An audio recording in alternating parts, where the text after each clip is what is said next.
existential worth teaming and philosophizing as such regards our direct perceptions in congruence with the crave and meaning intrinsic to the interests which are innate to us as individuals and which occur naturally and through direct synthesis that pertains to the psychologizings and engaging of our mind into a physical surrounds that has a psychological, physiological basis, and which there are these highways and pathways in particular connecting the informational space that is the psychological mind to the physicalities of our nervous system, which innervate physical structures and correspond to all behaviors and psychologizings in terms of processing of information through regulators and the sense preceptors of the self that encompass the wide range of our volitional capacities in regards to being able to move and all locomotion activities that pertain to our volitional controls regarding our body, and which require the synthesis and metabolization of essential resources that are necessary to create the chemical-based proteins that are neurotransmitters involved in the direct neurotransmission of neurons necessary to be able to do anything in regards to ourselves and engaging anything, embodying anything, being interested in anything, engaging our perceptions, emotions, feelings, actions, behaviors, intrinsic meaning, as well as purpose or intent, various affects, experience of qualia, but also how that qualia informs us of future situations, not just what it's like and the experience of the qualia, but the information that's also in that, in those feelings, in those direct experiences, and which together can form a apparatus that informs us and provides us with models to draw on in which are functional and are more than just these concrete, solid, tangible things or even facts. They're operating modalities, not necessarily a mode, but a modality, and it has a set of functionalities associated with it and knowledge associated with it, a particular set of knowledge that's distinct from other knowledges and is the same relatively across the situations, and which specifies a particular set of functional properties alongside characteristics in which better equipped us to be able to tackle particular sets of situations or similar sets of situations or the same situation in which a same set of patterns of behavior or expressions or engaging with the physical world in a particular specific way that is the same or relatively similar across situations will confer a benefit and will work to be able to achieve the goal or complete the task an individual set out towards achieving and accomplishing. And when we recognize that our interests tend to be one of the single most important factors in terms of developing not just, say, competence within a particular domain, but greater masterfulness in general in relation to not just a specific domain, but specific to our strengths that provide and open up opportunity within our everyday experiences that will fill us with things to do and occupy our time even when there's seemingly nothing to do or we have no, say, responsibilities. The mind will through engaging in constant interest, learn how to become interested without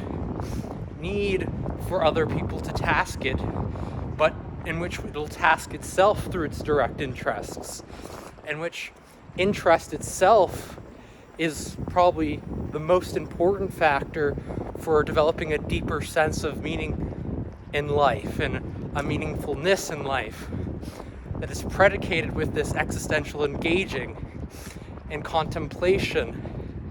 that often is sourced through our direct concerns, our existential concerns, or our daily concerns, such as did you eat today? Well, maybe. And that sense that you get of hunger in your stomach or your tummy that's telling you, well, I'm running a little bit low and I don't have too much energy or resources, so you better go out and find something. Hopefully it's something you enjoy. And when you get that satiating bite, especially if it's something you enjoy, that's linked to a set of meaning processes. But the more interested you are in engaging with that, the more meaningful it's going to be, and the more it's going to have a positive impact, not just now in the current moment, but in the subsequent future. And it can manifest in a multiplicity of ways, with an infinite set of possible ways of interacting with not just the materials, but the information. So you might think, say, of what you ate in terms of not just food as consumption, but a thing and a material thing that pertains to an environment and a landscape, and in which there are other ways of interacting with it, such as cattle, and how cattle impacts the physical surroundings, such as through climate change and our consumption of meat and burgers. And you might start to really think about your position in society, and actually not even society, just your local community, and how that impacts the rest of the world through the choices you make to eat beef. And you might think, well, this beef's really good and it makes me feel really good and provides me with access to the essential metabolites I need to be able to synthesize serotonin, which is important for mood, motivation, and perception. And primarily those three. And primarily in association with the bottom-up functions that have more to do with the sensory and preceptor apparatuses, but to some degree also top-down regulation. But that tends to be more associated with acetylcholine and other neurotransmitters such as GABA that have more to do with the modulation of mood and perception in the long term, and which pertain to our higher complex functions of thought and learning that result in complexification and the integration of learned information over time within the immune system, and the neurotransmission as well as expansion of neurons and growth. And this is how we know that this is vital for learning information and an integrated, mature perspective that's direct to learning through how GABA and acetylcholine directly impact neurotransmitters and shape the structures of it, increasing its size, where serotonin tends to play more of an immediate and current present emotional release that tends to be a signal rather than something that has the same long lasting impacts, though to some degree it plays a major role in inhibition, and particularly what's been called the behavioral inhibition system, which modulates and regulates our emotions in relation to the migration and the integration of those essential learning and creativity neurotransmitters of gamma buteic amino acid, which is often not really ignored, and even by experts not really studied too well in terms of its role in leading innovation and creativity through particularly latent inhibition and its modulation of serotonin across situations that is essential for motivation and learning, but also for the integration of brain-derived neurotropic factor within the nervous system. And it plays probably the biggest role in terms of modulating the release, regulating, and integrating brain-derived neurotropic factor that not only improves our learning and memory, but increases the effectiveness of our immune system and immunizes us to disease as well as illness, but also sharpens the mind in doing so, increasing the various structures, extending dendrites to other dendrites and close to these terminal buttons that are important for the synthesis, but also the release of neurotransmitters that fit into these receptors and communicate information through the unique structures and attachments of chemicals being released through these discharges in the brain involving sodium ion channels that respond to cues in the surrounds, and which all conductivity in regards to our psychological mind must be processed and occur through. And our interests have both this top-down and this bottom-up pathway, and even the bottom-up pathway can connect us more deeply to what's dormant and slumbering within our epigenome, and which to us is not just interesting but intrinsically meaningful, and which the genes themselves purpose and find purposeful and have a built-in sense of purposefulness dormant within the information that is essential for the proliferation of that information into the future, and based off evolutionary adaptation to a physical surrounds necessary for improving and extending the continuity of life across cellular automaton, but also to be able to extend the individual differences that are associated with these positive qualities in particular that we want to maintain and to proliferate into the future, not just say copy and repeat, but to expand and broaden and adapt to reduce and diminish the negative qualities that hamper life and can even compromise it and corrupt it, as well as kill off life through illness and disease and various adversities such as physical encounters associated with others trying to consume us or eat us, kill us, threaten us in terms of conflict that we might face, in terms of maybe even trying to accrue a mate, like reproduce. So there are various situations in which our genes purpose certain behaviors and modalities that are associated with meaningful responses. And in human beings, individuals, or in particular, we have these unique individual differences associated with what is preliminarily the focus of our psychological motivations, which has to do with these higher order complex endeavorings. And that could be, say, the pursuit of creating a great work that you put out in the world and that which you intend will outlive you and will benefit society for years to come, and which your information that pertains directly to your psychological mind will be immortalized. And the psychological motivation there is primarily to do with autonomy and the proliferation and continuation of what an individual finds interesting and values directly through that intimate encounter with consciousness and the physical surrounds. That has a direct benefit on the species and can increase the longevity of others, not just the self, and do so even after the self is gone,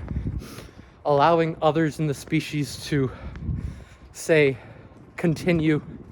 living, but also which to the subjective could support a series of metaphysical possibilities and potentials in relation to what an individual might perceive or philosophize in regards to existence. And maybe they think that, well, maybe I'll die, but maybe I'm like a number in a sequence of an operating equation in which all reoccur. And when that number is present, my consciousness is present, but when it's not, my consciousness isn't here, and therefore my soul, or my sense of self, myself that I am, my psychological mind,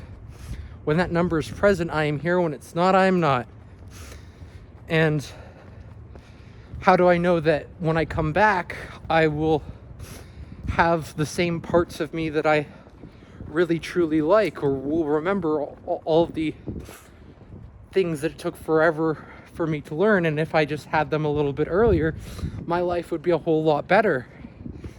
And so what this individual does is they try to strictly speak from their soul and their mind and what's truly centralizing to them and purposeful to them, so that given the chance that their certain particular configuration of psychological information that is essential and necessary to them, otherwise they wouldn't be them, and be able to recognize anything as them or the self, that has to resonate with the truth statements that are encoded within that text, and that has to also be able to be proliferated, and so that would require it to be more objectively true and psychologically true rather than subjectively pertaining to you, and you as in particular, if you were the author, say, of that text. Because what you want to do is you want to make sure that you've instantiated and substantiated truth within that text for it to have pragmatic benefit or any utility benefit. And pragmatism is probably not the best way to encapsulate what's most essential and gets passed on in terms of an evolutionary context, because evolutionary is much more broader than a single psychological paradigm, regardless of its impact on society. And when we're thinking about evolution, there's by no means the only way to think about its value in terms of selecting for what's useful, because evolution often also selects for what's optimistic and these optimizers. And that's not necessarily always useful, because we can have, say, subjective experiences that are highly optimistic but provide zero use value within a practical, direct physical contact. And even Sir William James recognized that when he was addressing a will to believe and looking to see where there was alignment and congruence between individuals who truly believed something and individuals who thought or claimed to believe something but didn't believe and had very incongruent beliefs from reality that could not confer the same benefit. And sometimes we can think of like an imaginative consciousness in which somebody, a better person, individual to think about here is a skeptic atheist in particular,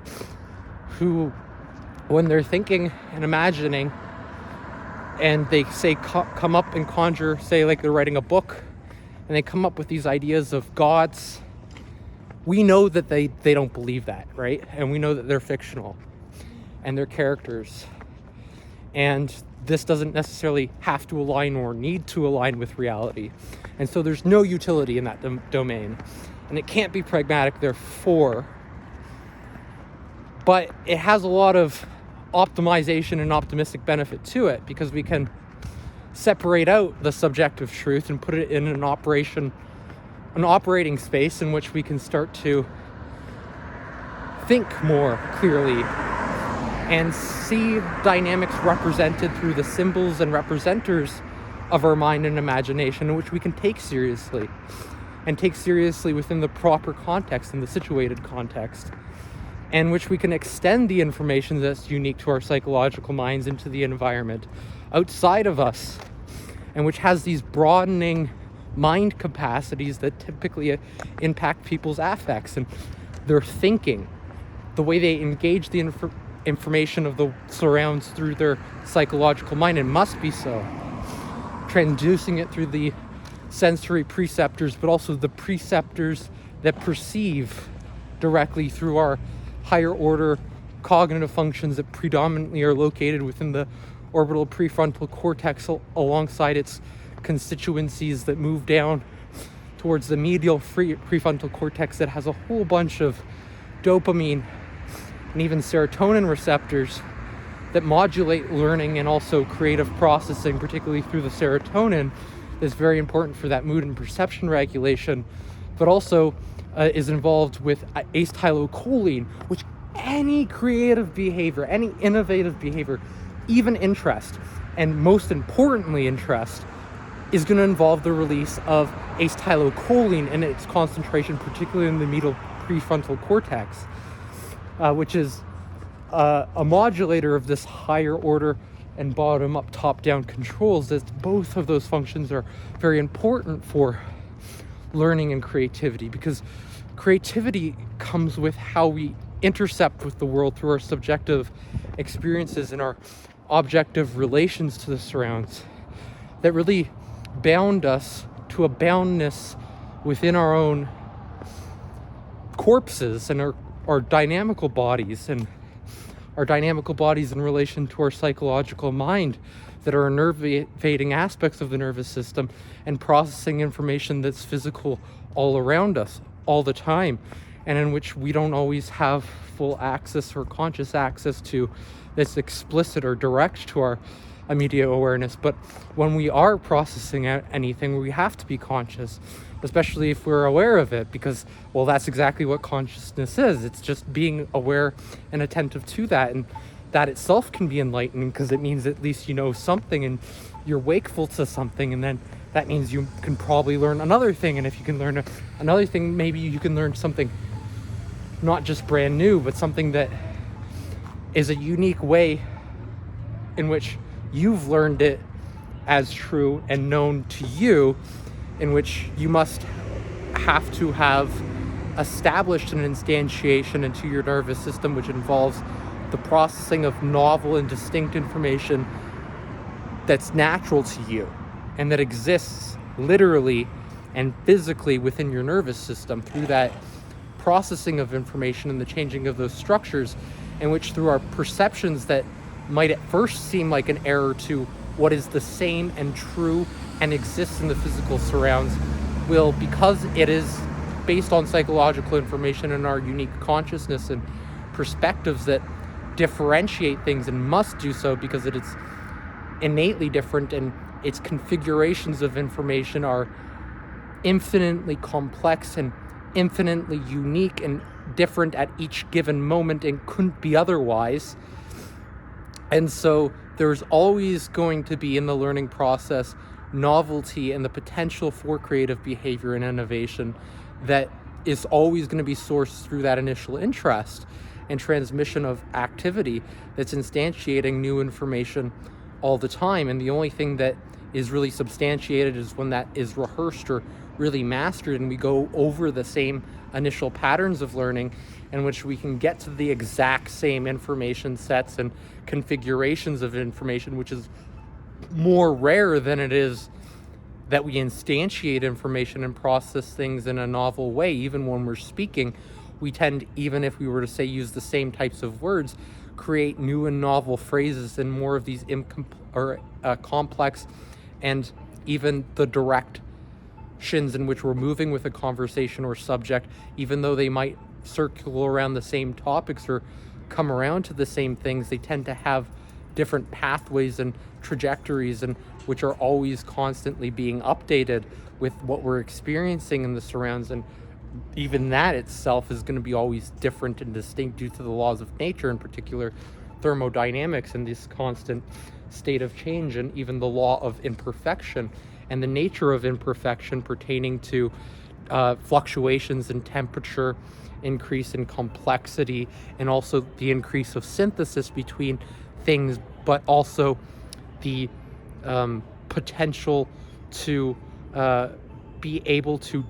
destroy something and rebuild something from the broken parts, which confers a lot more information in regards to our own unique individual innovative capacities to look at wreckage and to pull out what's good and positive within that and engage meaningfully and purposefully through a process that requires prior existential contemplations and engaging in the world to have that nervous system architecture and infrastructuring that's dynamical to directly engaging our, and particularly our meaningful interests and purposings, specifically purposings that are distinct from others, not bestowed upon, say, a divine figure or God onto us as individuals, but occurs from the automaton level, or which occurs primarily from that higher order cognitive self, and primarily from the higher order cognitive self. And anybody who's telling you otherwise, that purpose has to come from outside, is probably suspect and should be questioned, because it's through our interests that we innately just task things, and there seems to, even if we were to explore it implicitly, there's interest that pulls us towards a purpose that's implicit there, and if we follow that interest too, we'll have a deeper sense of meaningfulness and purposefulness associated with that, even though we might not be able to say explicitly label one, or maybe we become aware of it almost instantly, immediately, in recognizing our interests and having a masteryfulness over it. But we can also come to it through just engaging that interest, and even at a later date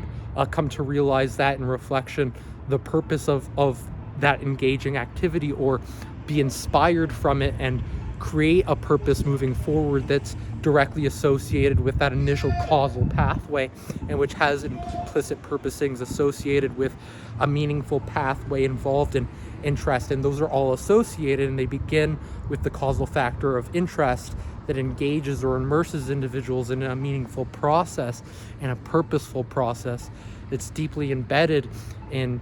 understanding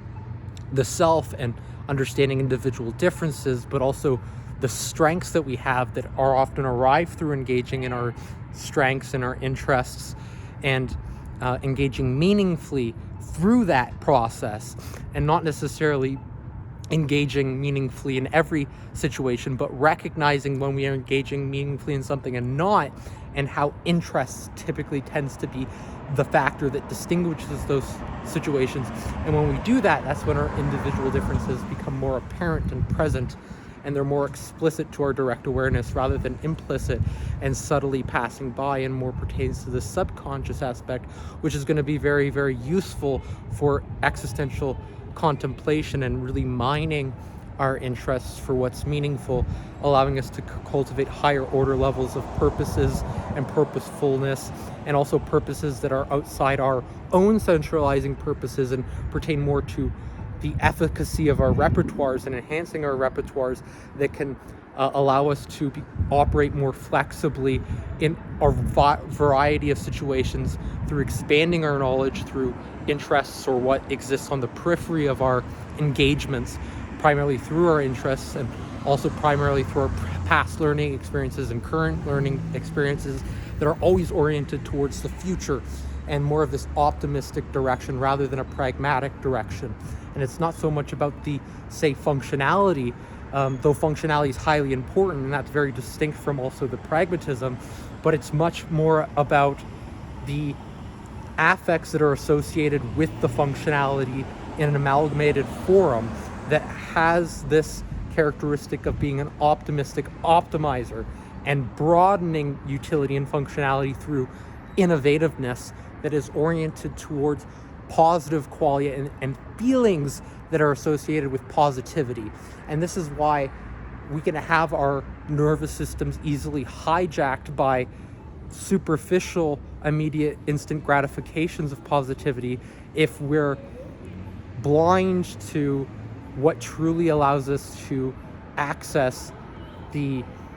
earned efforts, or the true intrinsic meaningful processes and ways of obtaining that meaningful, satiating, satisfying interest. Interest is a intrinsically rewarding positive emotion, so it doesn't necessarily need an explanation for why it's gratifying. But if you're engaged in interest, it's a feel-good sensation. You don't need to really explain too much about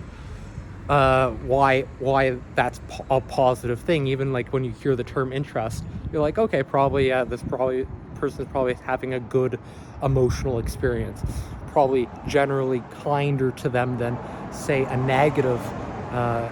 experience like fear. though even fear itself could be positive, especially if you take interest in what you're afraid of. And this is an important way of immunizing yourself to fears, but also confronting your fear, is to become curious and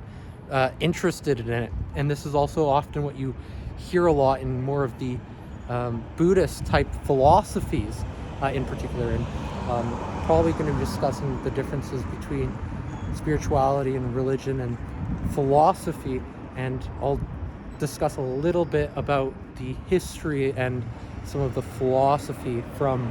Buddhism that's really very important to understanding some of these ideas associated with the information that exists within qualia, and how indifference is very important to understanding